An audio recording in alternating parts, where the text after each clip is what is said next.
Hi, everybody. My name is Nicole, I'm Amanda Diaz. and this is our presentation on fostering relationships with students to improve classroom management. So let's get started.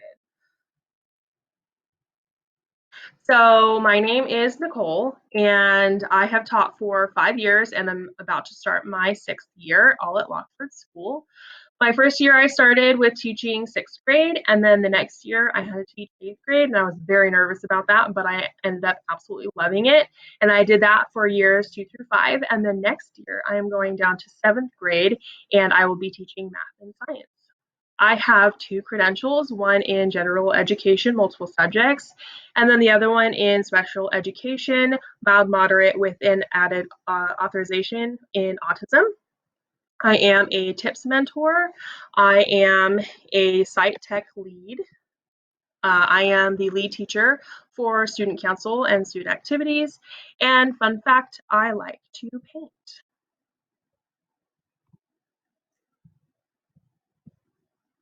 Hey, my name is Amanda Diaz. I am going on my third year of teaching. I'm a resource specialist.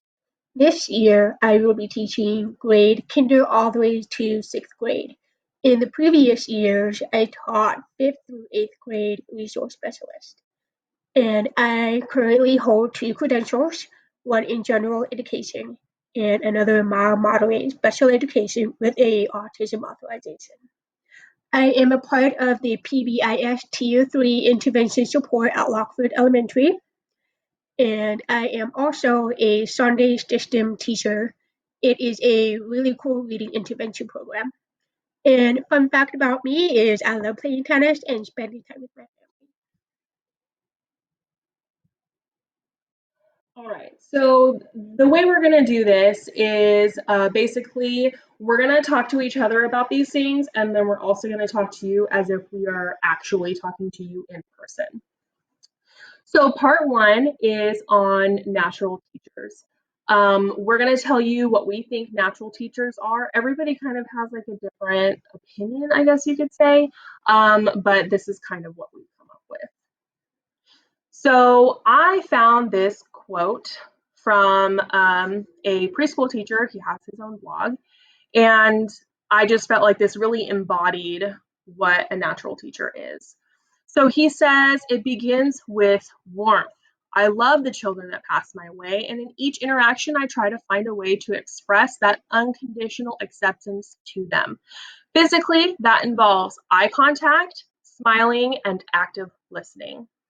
I try to do those things every single day. From the first day they walk into my classroom, I tell them, even though they're middle schoolers, I love you guys. You are now my students, and I'm going to do everything I can to show you every day that you are loved. And even though you're going to move on to high school, you will still be my students, and you can still come back to me and ask for, guidance or whatever. Then he goes on to say, emotionally, that means setting my own petty feelings to the side, being with them, of course, but not being subject to them, wiping my own emotional slate as clean as humanly possible, leaving a space in which I can understand the feelings of another untainted by my own. This is really important. Your life is going to be full of stressors, whether that be at home or maybe an interaction you had with another, like a colleague in the morning that really just set your day off the wrong way. It's important that you leave all of that at the door because your students are going to come with their own baggage from home. And it's not fair for you to put your stress on them the second they walk in. It's your job to leave all of that at the door because you're an adult and you can do that. And spiritually, it is about stillness, being present. Of all the things I do to express warmth, it is this stillness that is most vital. I don't always succeed, but this is what I'm after each time I drop to my knees and get face to face with a child. So what I want you to hear from this is you need to let your students know every single day that you love them unconditionally and that you need to pay attention to your instincts because you are in control of the vibe in your classroom. You control how things feel, the climate, things like that. You really need to strive to keep things calm, safe, secure.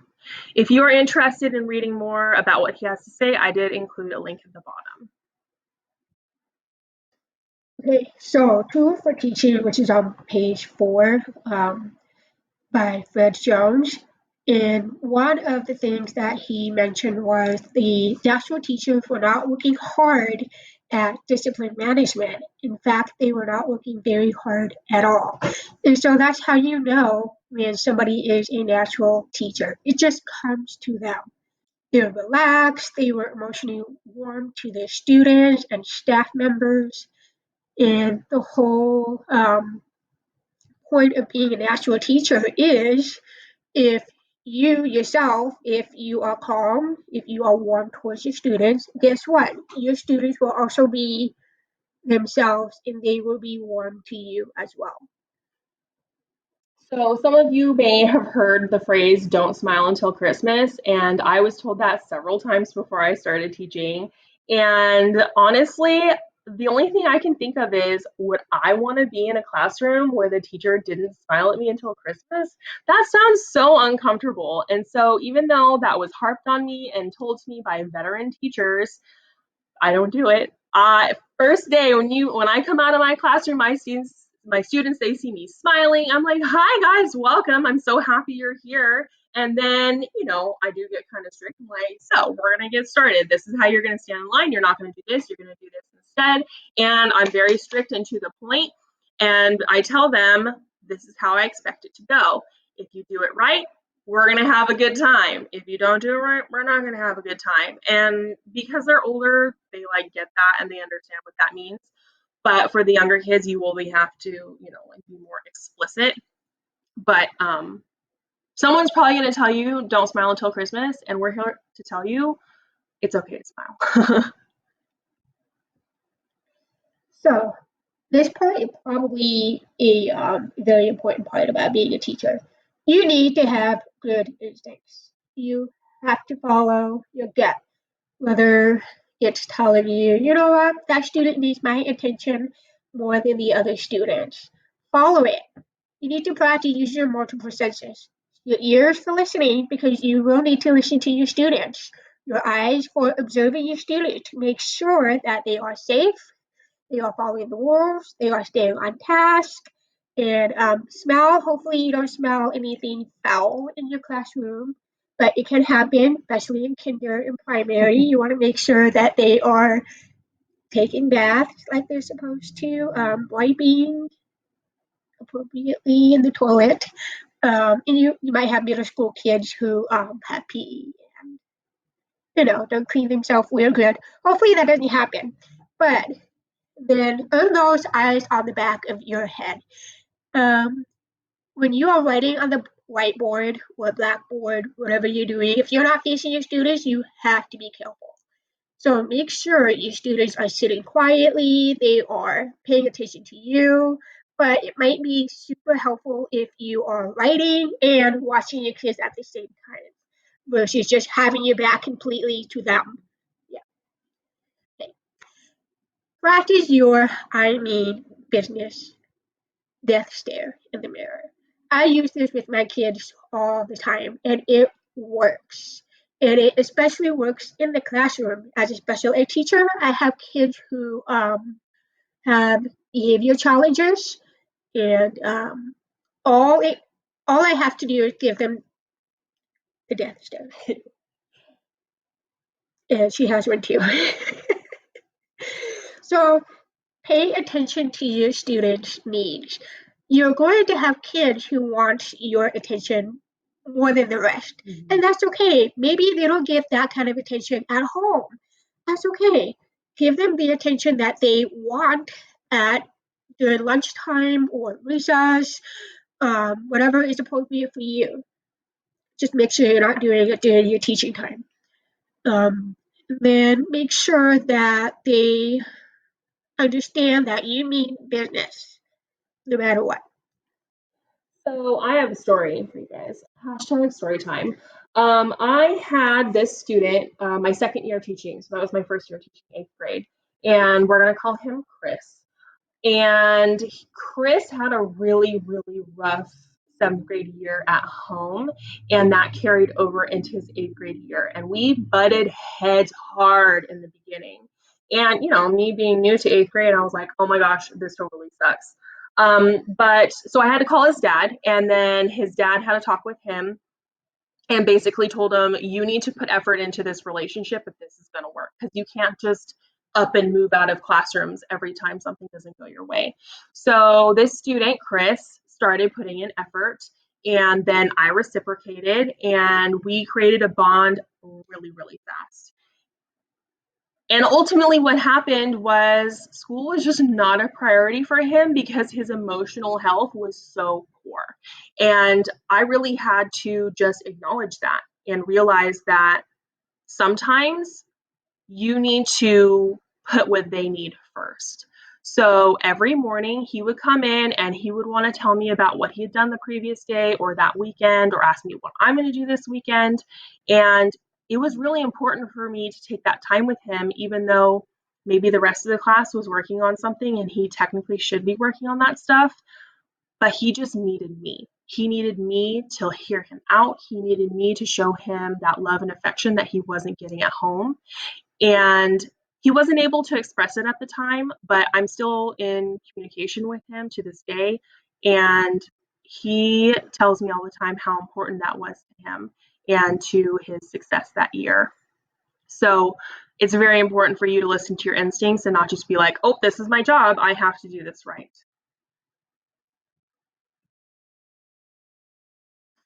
So it is important for you to have rules in your classroom, but some people take it overboard and they have too many rules, or their rules are very much like, don't do this, don't do this, don't do this. Um, that is not how we were taught in our program to do rules. So these are what we were taught. We were taught to do about 5, 6 rules. And so what I did was I crafted my 5 golden rules. And I highly recommend this for you, but you don't have to do it. So what you can see here are my rules that are in my classroom right now. And you'll notice that each of them is phrased as an I statement, which is important. And each one is phrased in a positive manner, meaning it's not a do not, it's a I will do this good thing. And then, good things happen, right? So positive wording yields positive behavior and positive results. If your students are old enough, you can have them as a class help you come up with the class rules. I personally didn't really like that, but what I did do was have a classroom community agreement. Basically what that is a piece of paper on the wall, and I had a student basically be my secretary. And while the class was having a conversation about what rules we thought we should have, she would write them on that paper for me. And then at the end, I would ask each student to please go sign their name on the agreement if they are willing to be a part of our community. I did make it optional, but I'm pretty sure every single student signed the paper. What that does is later on, if a student breaks one of those rules, or maybe like an unspoken rule in the classroom, you can say, hey, I don't think you're really ready to be a part of our community today. So how about you step outside and take a couple breaths? And then when you're ready to be a part of our community again, you can come back in. And usually that fixes the problem pretty quick. And for the primary grades, it might be helpful to have a visualization of what the rules look like. And so primary teachers, you will want to make sure you explain it carefully. What does a good behavior look like versus what does a bad behavior look like? And this is part of the social skills that they will continue to work on up until adulthood. So it's very important that we work on those social skills while they are still young. So good students equals good citizens. Okay, so body language is a way of how we express ourselves on a daily basis, and it is super important to be mindful of how you act towards your students. And so they're very observant. So they look at their surroundings every day. They look at what you're doing, they look at what the student next to them is doing, and they will definitely pay attention to how you react when they push your buttons, which they will. Primary, intermediate, and up. They will try to push your buttons. Not all the students, just a couple of them. I don't want to scare you. So, what do you do if a student is pushing your button? Well, make sure that you avoid snapping in their face or growling at them. I've seen some people growl at each other. I don't know why. Don't clap your fingers in their face, because in reality, how would you like it if somebody approached you and say, "Hey, don't do that"? No. Well, it's not going to work. It's going to hurt your feelings, and then you're going to see me as a bad person. So instead, what you need to do in that situation is take a step back, evaluate the situation, okay? And be careful of how you react towards that student. And the next slide will actually talk about how you can keep your composure towards your other students. I think it's just really important for you to remember that your students, yeah, they're kids, but they're still people. And the way you would feel if somebody was snapping in your face and being rude to you is exactly how you're making them feel. And it's really easy for us to forget that because they're just kids, right? But they will remember. Calm is strength, right? Just zen. So, in the beginning, it's going to be hard for you to kind of catch yourself when you're starting to get ramped up. But it's really important that you reflect every day on how you behaved and if you caught it or not, because the more you do that, the more likely you will be to catch it in the future. So as soon as you become upset that your students are talking or not working or whatever it is that they're doing, you have lost complete control of your classroom. And it's hard to get it back sometimes. You have to work harder to get it back. Fred Jones likes to say, calm is strength, upset is weakness. You will never be able to control a classroom until you are first in control of yourself. This is really, really important. We have both witnessed what it looks like when a teacher is not in control of themselves and their emotions, and it causes a very chaotic, like anxious environment. Yes. So you need to learn to control your breathing. This has been really important for me in the past because I have had some very challenging students and challenging classes. I will literally, in the middle of everything, stop and take account of how I'm feeling. My breathing is rapid. I can feel my blood pressure rising. You have to take a minute and just breathe it out. And then as soon as you're ready, you can move forward and start to address the issue. Another thing is not only do you have to calm yourself before you do things, you need to learn how to calm a student that has like a ramped up behavior from climbing up that ladder and keep ramping up. So you have to calm their behavior before you start to redirect their behavior. And I've had students uh, in middle school where I've had to tell them, you know what, I need to take a break. How about we just, separate ourselves and calm down? And I find that that has really been beneficial, especially with middle school kids and beyond that grade level, I'm sure. So just remember to take a step back if you need to, and remind your students to do the same if you need to. So we have another story time for you, and this one is about a girl named Sally.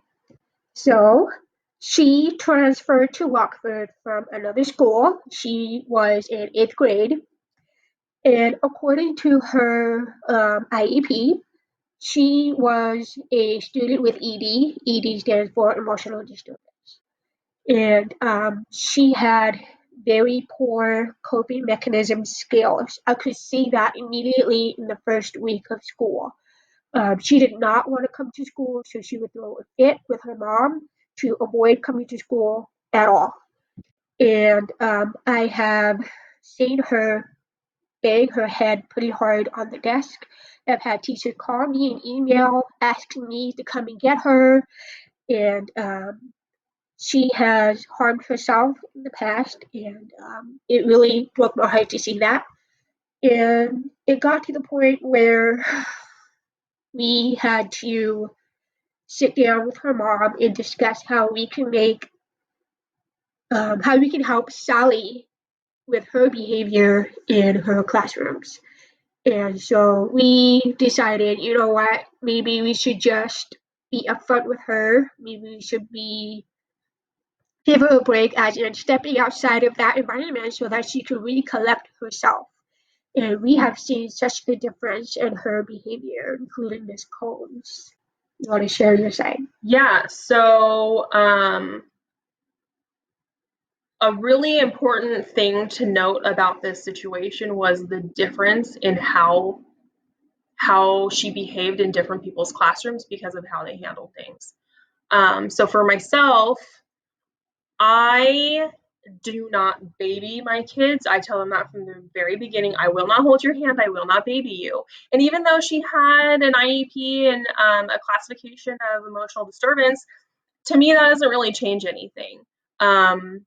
It just maybe changes how much patience I have.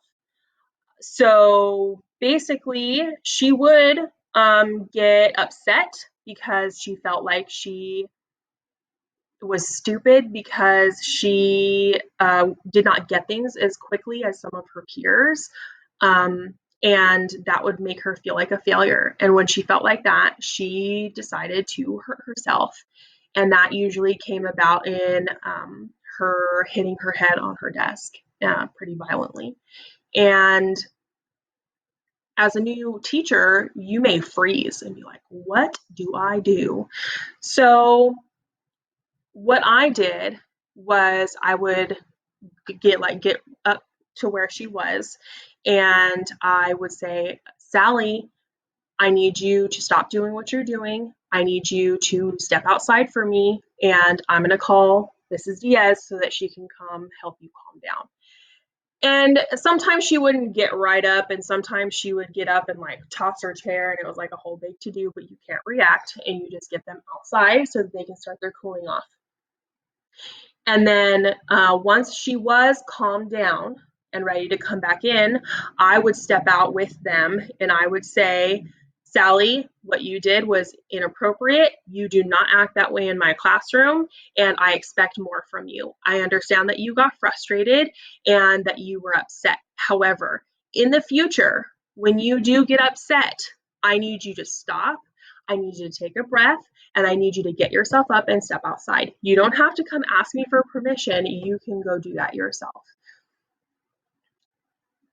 At the time, I kind of felt like I was being kind of harsh, but she told Mrs. Diaz later that, what did she say? About that she appreciated that I didn't baby talk her. Yeah, she did not. She really appreciated Miss Combs, the fact that she treated her like an adult rather than a baby. And that's exactly what she needed. Yeah. So don't be afraid to be firm but kind. Don't be afraid to tell students that have these behaviors, it's not okay what you're doing, and you will not do that in my classroom, but I still love you, and this is what I want you to do instead. That's how I recommend you handle those situations. Be calm, calm them down first. I couldn't tell her any of that until she was ready to hear me. If you walk away with anything from this, what I really need you to hear is consistency is key. The biggest mistake you can make as a new teacher or just in general is to be inconsistent, because your students are basically never going to know what is going to happen in your classroom, and that can give them a lot of anxiety. So, for example, late work. For me personally, as a middle school teacher, I don't accept late work except for very, extenuating circumstances. If they have an excused absence, I'll let them make it up, but there's a time limit, there's a time frame for that. You can't have one student come up and you really like that student, so you're like, yeah, you can turn it in later. And then another student comes up and you know that student's really lazy and you're like, I don't think so. You really have to be careful with that. You need to be as consistent as possible. Same comes with discipline. If a student does something and you've told them already to not do that, and then they're like, oh, I'm so sorry, but I won't do it again. You need to stick to your guns and you need to give them that consequence, because if you don't, now everybody knows that they can get away with things if they whine or cry or whatever. Stick to your guns. Um, Consistency creates a safe and secure environment in your classroom. If your students know exactly what's going to happen if they do something, they are much less likely to do it. So Fred Jones says, rule number 1, no means no. Not maybe, not if you whine about it, I'll fold because I don't want to listen to you whine anymore. No means no, no argument. Rule number 2, I am not going to stand here and listen to your yammering. That means I'm not going to stand here and listen to you whine and cry about the fact that you did this thing, but you're so sorry and you won't do it again. But you already did it. Here we are. With that, whatever grade you teach, you kind of have to pay attention to the finer things of, I teach middle school for a reason, because if I taught first grade or kindergarten, I would probably make kids cry. So there's that. You want to add anything? So with primary grades, I have come to find that it can be a learned behavior. If kids are constantly crying, whining, complaining to get your attention or something tangible that they want. I have experienced this because I am a mommy of two, and also I have experienced that in the classroom as well. And what I've come to find is that when you say no and they start to throw a fit, or they start to cry or whine, complain, they could keep going, but it's best to just ignore the behavior. It will subside, and eventually they will stop. So stick to your guns no matter what. All right, pick your battles. This one is huge, and I have experienced this myself with middle school kids. I have had kids who will try to argue with me, and I had to stop myself a couple of times because I thought, imagine if I continue to argue with this middle school student. How silly am I going to look in front of the rest of the kids if I continue to argue with that student? Or imagine how silly I'm going to look to that student I'm arguing with. And not to mention, I would feel pretty embarrassed for myself going home and then looking back, wishing I had not done that in the first place.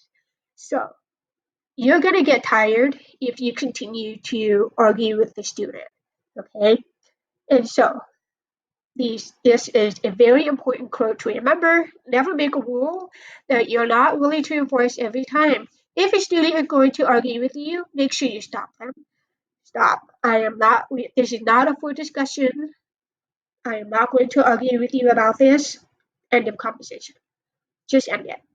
Or you can just walk away, or you can have the student say, you know what, we can talk about this later, but not right now. Trust me, they will forget about it. So, for example, here's a student might come up to you and say, can I get a drink of water? Or they might raise their hand and ask for a drink of water. So with the primary grades, what you need to think about is, do you want your student to get up by themselves to get water? Here's what you need to think about. Once they get up, they may not be quiet. They might get up, start humming, skipping, or running across the classroom, or they might walk by a student and shove them to see what kind of reaction they can get out of that student. So maybe instead of having that student get up for water while you are teaching, why don't you have the student get up for water after recess, or before recess, or after lunch, or during story time? just not during your teaching time, because I can guarantee you there will be a student who will gladly interrupt your teaching session. And as far as middle school, well, she teaches middle school. She has a really good rule about water breaks. So I do not like to be involved in things like that because at that age they are capable of handling that kind of stuff on their own. So my water break rule is anytime where I am not in the front talking. If I am in the front teaching or giving you instructions, that is not a good time. But because it's middle school, there is a lot of times when they are working on their own, and that is their time. So if they want to get up, they look to see if anybody's there. If there's somebody already there, they have to wait.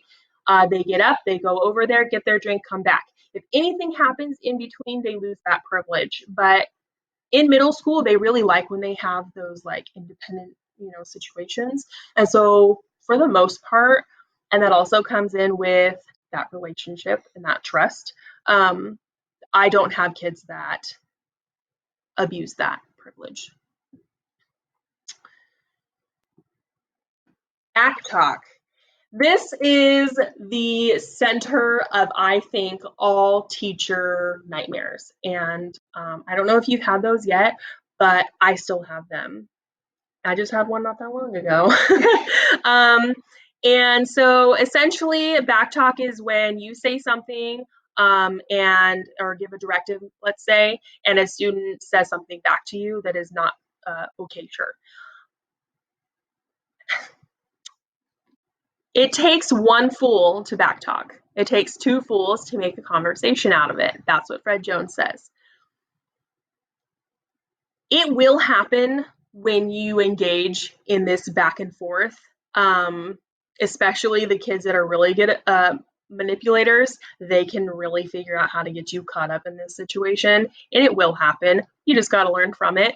But hopefully, what you will hear me say is silence and your death stare. Stare them down and don't say anything. Because if you don't say anything, what are they supposed to respond with? Yeah, you might have this like awkward staring contest happen, but whatever. If your death stare is really good, like mine is, they're going to break.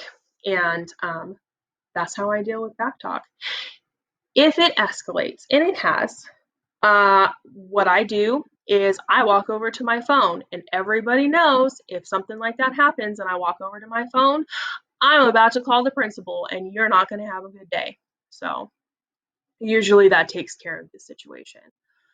It is really important for you to never take any of these things personally because number one, they're kids. Number two, you don't know or may not know the kind of home life situation that they're coming from. You don't know how they're spoken to. You don't know the kinds of things that they hear. That is usually what is causing this kind of behavior. And so if they say something to you that's really just nasty and just rude, you got to let that go. Lastly, and this is very important, please let it go. Please don't bring it back the next day. Every day should be a fresh start, carte blanche. They need to know that no matter what they did yesterday, you're not going to still be mad at them today. They need to know that if you are disciplining them for something, you're not going to be like, you remember like 3 months ago when you did such and such thing? Don't do that. They need a fresh start, especially in those situations where, those teachers are like, watch out for this kid. They need to know that you're not going to hold them to their mistakes that they made last year under those circumstances. I've had that situation, and the student had no idea that I knew what had happened. And when he found out, he was really upset. But I did my job. He didn't know I knew until I don't remember how it came up, but he found out. Okay, so we have a very fun activity for you. I hope you will consider this fun. So what you're going to do is you're going to click on the website that's listed on the slide, and you are going to create your own FLIPGRID using a whiteboard or a blackboard. And you're going to personalize it according to how you see yourself as a picture, whether you're a new teacher or a veteran. So you can use emojis, you can free draw yourself, or upload a picture of yourself. You're going to include at least 5 to 8 words that describes yourself as a teacher. So there's a flip code and then the password. Those are the only two things that you will need to get into FLIPGRID to make your FLIPGRID.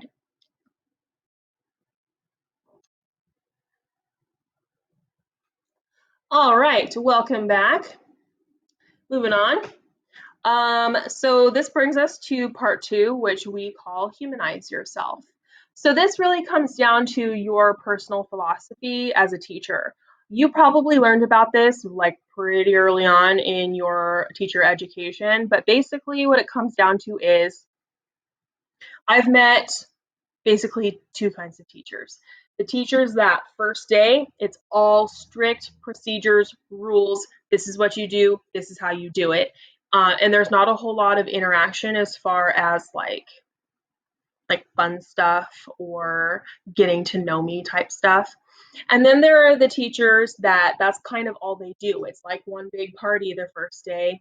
And yeah, maybe they'll throw in some rules here and there, but it's very much more about getting to know them. I think I'm somewhere like in the middle, but leaning towards the fun day because I build in activities to my first day and first week that allow me to get to know my students and allow them to get to know me. And those activities are really, really important. So the first thing I want to talk about are some commonly misinterpreted terms. When I first started, a lot of my teachers would say, or a lot of my students would say things like, you're my favorite teacher. And then other teachers might hear them say that and they're going to have some opinions for you. And so this is what I figured out. A common adult misinterpretation of you're my favorite teacher is they assume that that means that you, as the teacher, let your students get away with things and your classroom is crazy and there are no rules and you're just their friend, right? But from my personal experience, what this actually means is that what they mean is my teacher makes me feel safe, wanted, and welcome. And because of that, I am excited to come to school every day and see my teacher.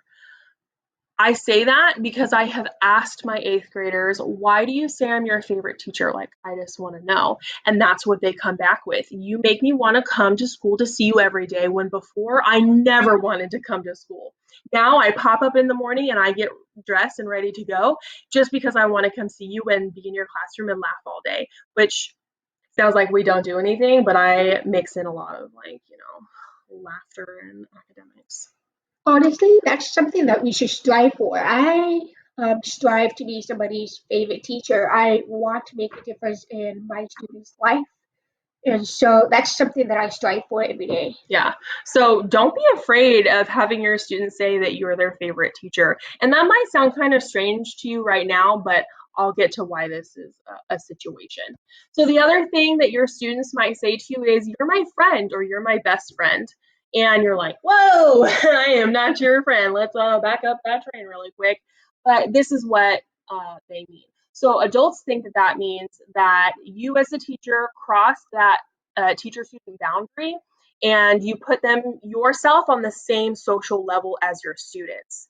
And that could be possible, that could be the case, but more often than not, it's not. Think about this. I want you to think about, how do you define a friend?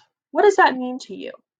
To students, a friend is a person that they trust and that they feel like they can tell them things and that you'll either just listen to them and be there for them, or you'll offer them some good advice and you make them happy.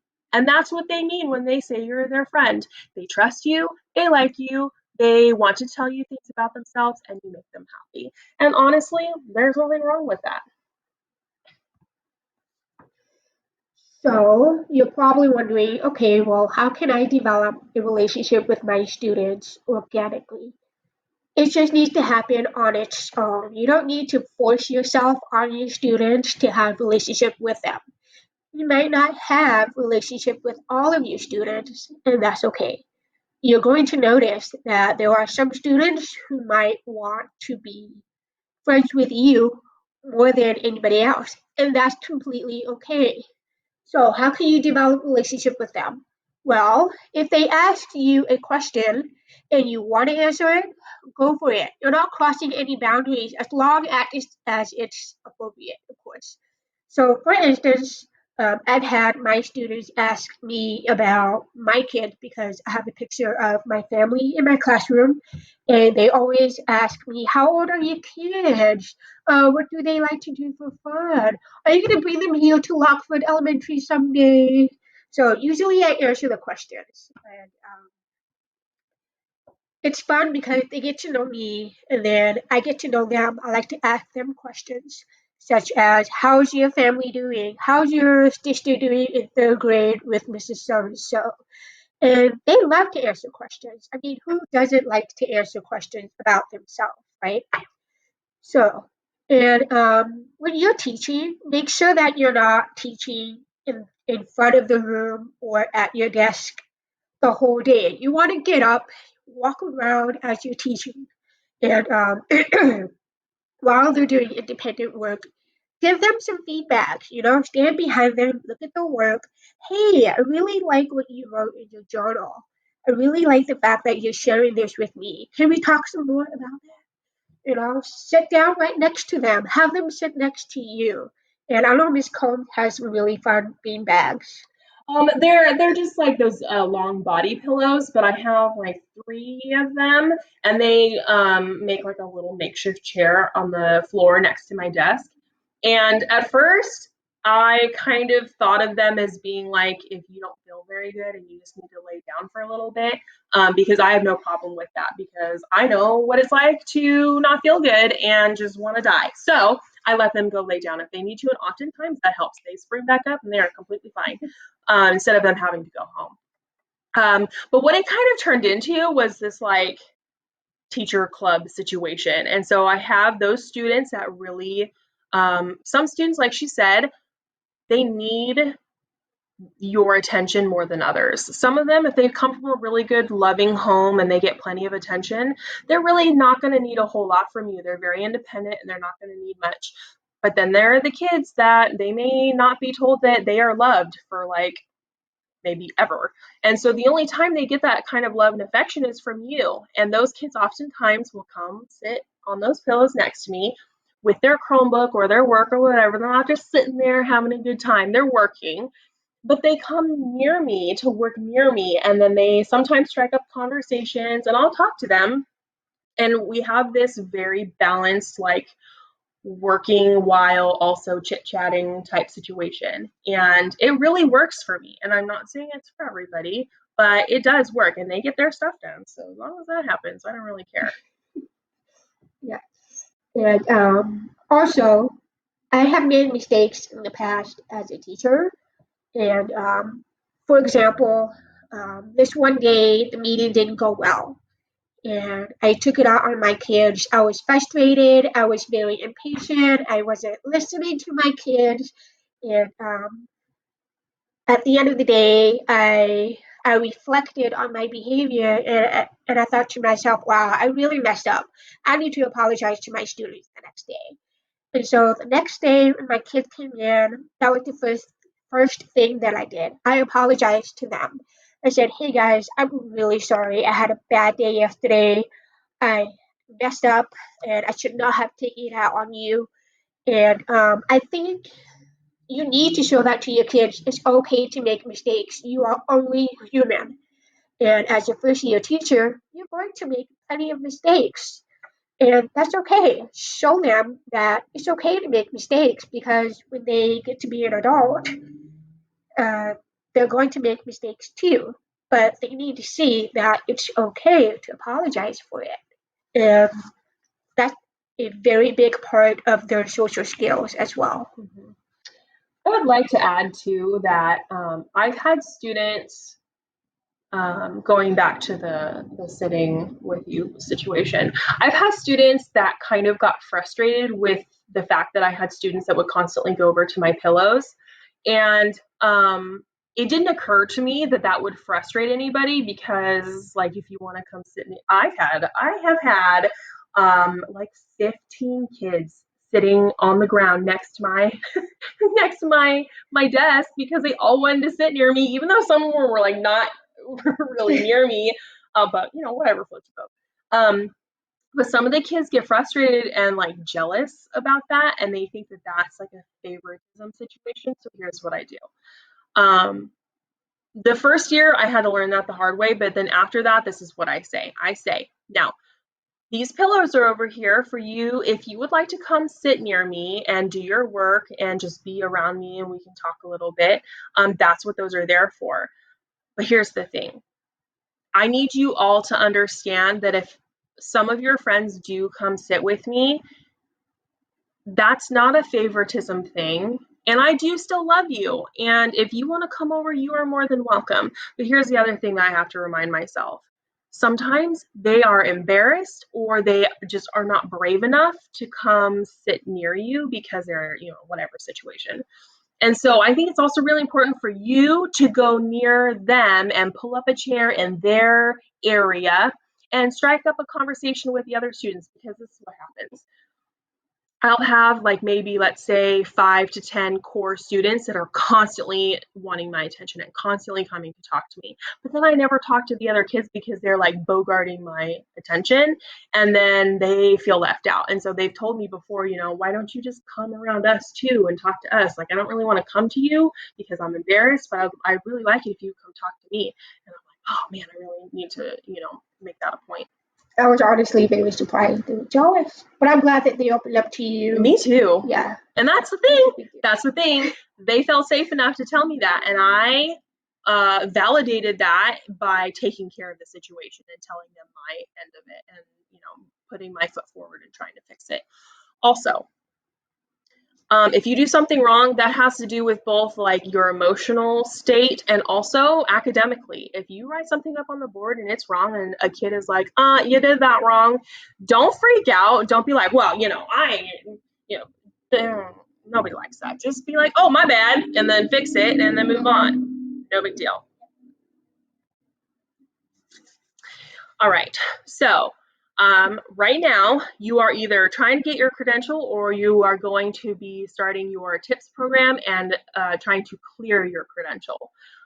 All of that includes this little thing called reflections, and everybody hates reflections because, oh my gosh, kill me. But they're really important, and it doesn't seem like it at the time, but you need to make that a part of your regular situation. So when you do a lesson, when you have a tense interaction with a student, that day on your drive home or whatever, you need to go over that, replay in your mind, and think about, how could I have done that differently? Did my students understand that lesson? If they didn't, how can I fix that?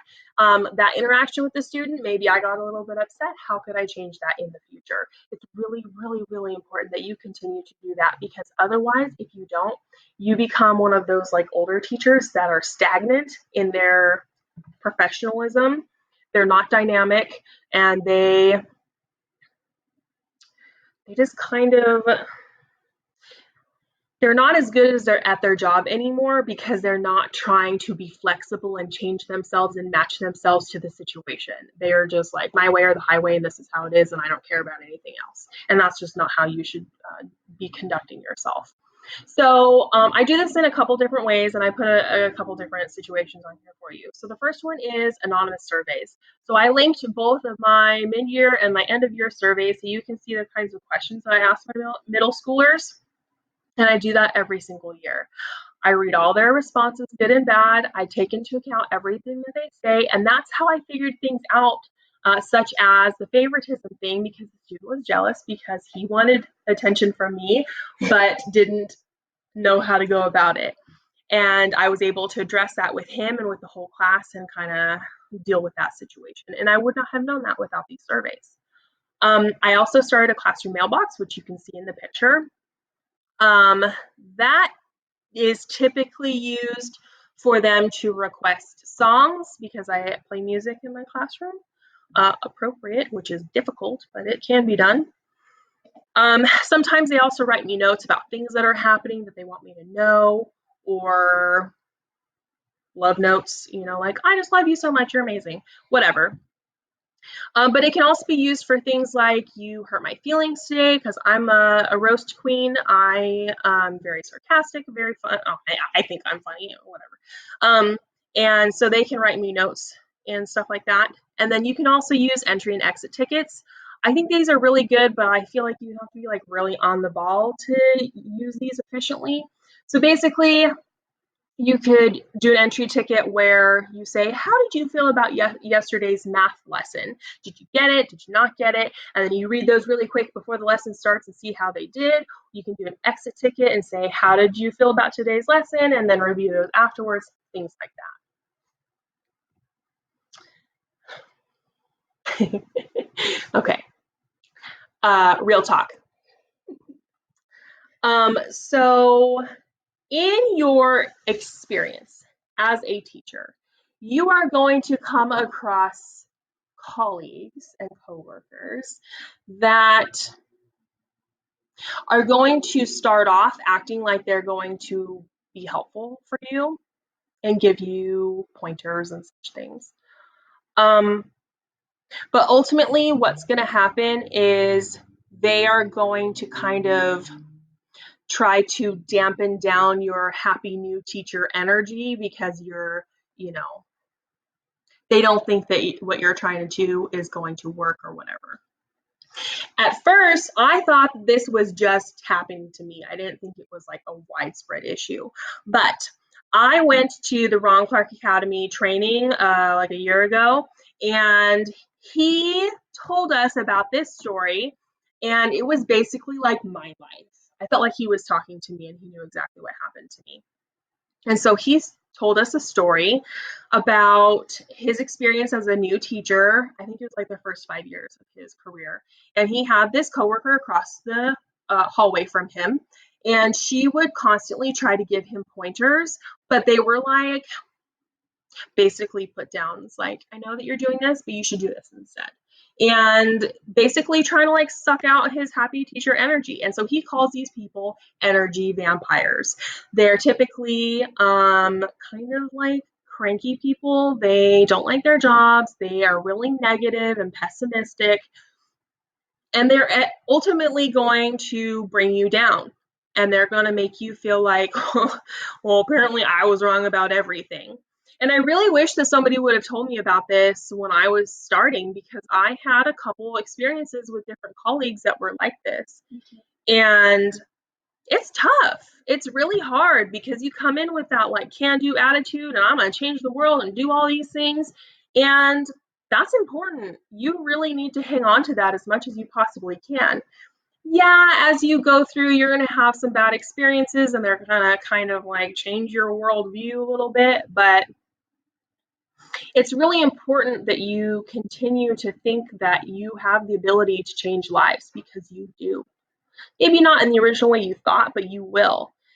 So when you engage in positive relationships with your students, when you set very clear boundaries and you are an excellent role model and you show them how to be as a person and you put your best effort forward as a teacher every single day, you will have engaged students that want to learn from you. I really want to hammer this home for you. You're going to have coworkers that are going to tell you that you're doing things wrong, you're being their friend, you're, whatever. It's okay. You know what you're doing. You have your own instincts. You know if you're doing right or wrong. And you need to find the people that are actually going to help you. And I think it's super important that you find coworkers or colleagues that share the same passion as you do. So, for instance, we have lunch together almost every day, unless she ditches me to have lunch with his students. Or you ditch me. Anyway, find somebody that you share the same passion with. Start your own happy teacher group. Why not? Go for it. And why do I say this? Because when you're having a bad day, you have somebody to rely on, somebody that you can talk to and maybe seek opinions from, advice from, because the last thing I want to do is go to a negative teacher that's going to give me advice that's going to affect my teaching in the classroom and the way my students feel about me. And this sounds really harsh, and we know that, and we were trying to figure out how to like say this to you guys, but honestly, we're just giving it to you straight. Like, this is how, I mean, I hope that it's not like this for you. Like, 100% I hope it's not like this for you. But from our experience, more than likely it's going to happen. So we want you to be prepared. So I have a story. So this was my third year of teaching, and it was like springtime, I think. So by then I had already built my relationship with all my students. Even if you don't have a strong, like close relationship with all your students, you need to have a relationship with all of your students. And there needs to be a lot of trust there. And I probably around November trust almost every single one of my students implicitly without question. And they trust me, and that's how it goes, right? So before she came along, I commonly had lunch in my classroom because sometimes people don't eat lunch with each other. And I would have students come in that asked because they want to be in there because whatever. So I had a group of 3 boys that like to play games on their Chromebooks during their lunchtime, and they did their thing in my classroom, and I was doing my thing and whatever. So I needed to use the restroom before class started, but they were already like up in their business and their thing, and I was like, you know what? I'm just gonna leave them there. All the windows and doors open. It's all whatever. So I ran to the bathroom, and while I was in there, the bell rang for the students to come. And so when I came out of the bathroom, as expected, all of my students that were not already previously in my classroom were lined up outside waiting for me. They weren't like silent, but they weren't being crazy either. And there was a teacher that made a comment about the fact that I left those 3 students in my classroom alone and that it was a rookie mistake. And here's the problem I have with that. I knew for a fact that when I left, those 3 students were not going to do anything bad. Maybe I shouldn't have done that, but I did. And nothing bad happened. They were exactly where I left them when I left. Nothing was taken. Everything was fine. And even though I wasn't in the classroom and the students outside could see I wasn't in there, they didn't go in there because they know they weren't supposed to. And they were behaving themselves outside because they know ultimately I'm going to come up behind you and it's not going to be a good day if you're messing around. So it was really hurtful that that teacher made that comment, even though they didn't know I heard it, but I did. And that's my story about energy vampires. That sucked the soul right out of me, but I had to remind myself I didn't do anything wrong, in my opinion. Right. And it's just super important that you remember if you come across some teachers who are negative, it doesn't mean you have to ignore them completely because let's be real, you have to work with your colleagues and just be professional, be a be a part of the team no matter what, because our goal as a teacher is to teach students, right? To enrich their lives and to be there for them. So leave the teacher drama someplace else. Just focus on the happy teachers and your students. Yeah, be professional, but don't take it personally. Right. So at this point, you're probably thinking to yourself, how do I know that these 2 girls know what they're talking about? Well, what I did was I asked some of my past students, because I am in communication with a lot of them, to share with me what I did that they can remember that made them trust me and or like me, and in some cases become their favorite teacher. There's that phrase again, right? And this is what they said from their 8th grade perspectives. You can read these on your own. I'm just going to read you one of them. So this student said, and this is the student Chris that I told you about earlier. Chris, this is what he said. You connected to each student individually. And for me, you allowed me to talk to you about my home life, which helped me a lot. And then another student who I'm very close to, she said, you handled the trouble, kids, as good as I've ever seen anyone handle it. And then I asked her to elaborate on this one. And she said, you gave Johnny chance after chance to help him or assist him in ways you or him thought would be more beneficial for his own good and learning experience. The reason she said or him was because he was very vocal in like how things went for him because he had a disability and he's like an advocate for himself. And so we would kind of go back and forth on what I thought or he thought would work best in a situation. And that's important if they're willing to be an advocate for themselves to listen to them. Even if he gave you every reason in the book not to, which he did, you still did, and you still bent over backwards for him. And that, like, so validating that they notice those things, you know? Okay, so we have another activity for you, and this is kind of similar to my experience, just a little different. So this is a what would you do if activity. So this is your first year here, okay? You are excited to work with your new students, the happy energy, teacher energy, right? As you prepare your classrooms and gather material for your students, two veteran teachers enter your classroom to have a chat with you regarding a previous student they had in their classrooms the previous years. One of them might say something like, watch out for this student, or this student is always in trouble, don't believe anything she says. So then you might stand there in shock, which I did. And I just said, oh, okay, thank you for letting me know. So you tell them, thank you for informing me about this student.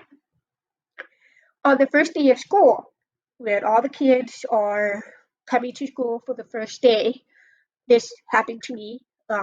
Two teachers approach you and remind you again, and they even pointed out the student. There's a problem student. Don't forget what I told you about the other day, okay? So, what would you do in this situation?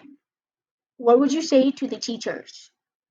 And so this is something that I really want you to think about because it could happen to you. But what I really want you to think about is how would you treat that student any differently? And so you go ahead and click on the link. Make sure you pause the video, by the way. Click on the link and then answer the question. And we will get back to that at the Zoom meeting. Mm-hmm. Don't forget to add your name. Alrighty, peeps. Part 3 is about distance learning. Now, we both had to deal with it at the end of last school year, and let me tell you, it was tricky. By no means are we professional, perfect, I guess, at this situation, but we are going to give you some helpful tips, hopefully, to set you up for success in as much as we possibly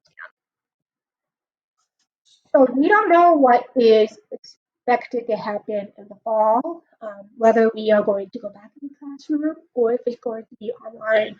And we started thinking about what are some ways that we can develop a relationship with our students if it happens to be online. So here is a list of all the platforms that you can use with your kids to get to know them. And in return, hopefully you also give them something so that they can get to know you. And so there's FLIPGRID. You could ask them a fun question once a week in which they would return they would answer in a video format. So for example, you might say, which one is your favorite, what's your favorite candy? And then they might pull up a video and say, oh, my favorite candy is M&M because they have peanuts inside and it's covered with chocolate, which is my favorite one. And then daily quick writes, this would be a really good one to use with the older kids. Um, so, for example, you can ask them them a question such as, what did you do over this summer? Did you do anything fun, or did you stay inside? If you stayed inside, what kind of activity did you do to keep yourself entertained? So hopefully they'll, give you some answers rather than I just watch TV or play video games. But and then you can give them feedback or answer back to their journals, and then you can tell them about your summer, what you did in the summer, and Zoom check-in sessions and games. So I did a lot of Zoom check-ins with my kids, especially because I work in the special education field. My job was to make sure that they understood how to do a homework or assignment, or if they had any challenges with the homework or projects. That would be my job, to check in with them to make sure they're doing okay. And I've seen some teachers do a game on Zoom. We had one that did Kahoots. Kahoots. And it was really fun to interact with our kids and to see what answers they picked. And I kind of teased them a little bit. That part was fun. And some teachers have done scavenger hunts where they would ask their students, okay, find me something blue. And then you see the student pop out of the chair, go look for something blue. They'll come back in and show you what they found on the video. You can use show and tell. Um,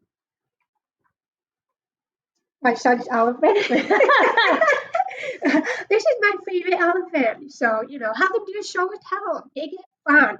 And then make sure you do a show and tell too, to get to know, for your student to get to know you. You can do peer deck, create an interactive slideshow so that your student can interact with you and their friends. As far as communicating with their friends, definitely make sure that there's nothing inappropriate going on, especially with cyberbullying. And Google Hangouts is really cool. I use it a lot with my middle school kids, and they are still checking in with me to this day. I kid you not. And Kahoot, like the game I mentioned earlier, Seesaw is very popular with the primary grades. So teachers can use Seesaw to create, reflect, share, and collaborate with each other. So they can show what they know using pictures, videos, drawings, text, PDFs, and links, and so much more. And this isn't even all of the platforms that we have for you. There's so much more out there. So make sure you do some research. Check it out.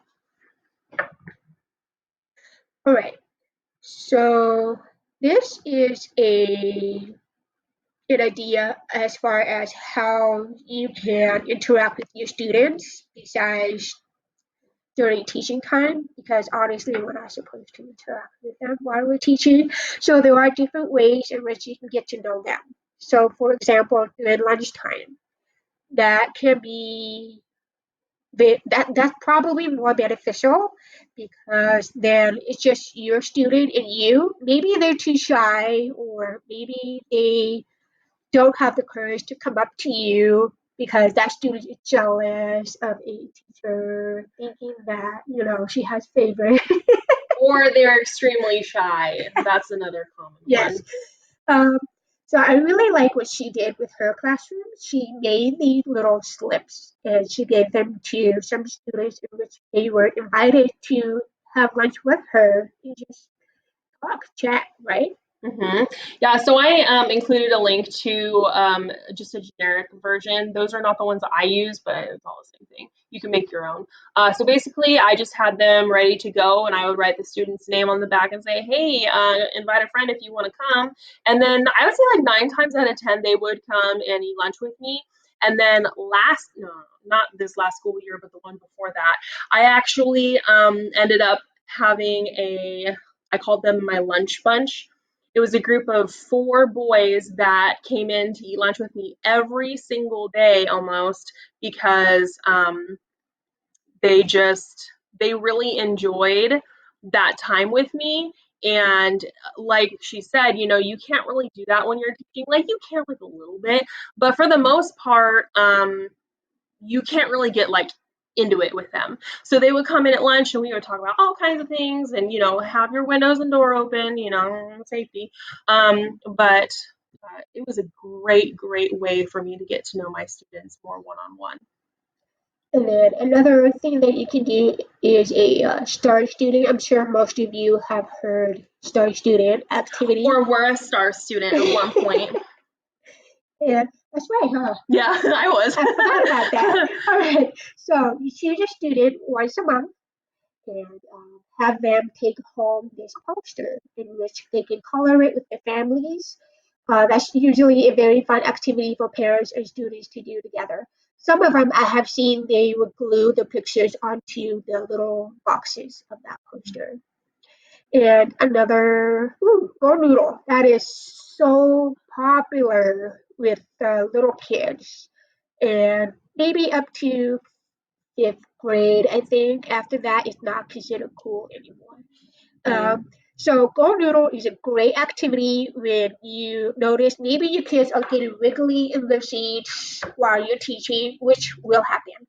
And you can pull up a Go Noodle video and have them take a little brain break or a movement break. Because honestly, can you sit in your chair for 6 hours a day straight?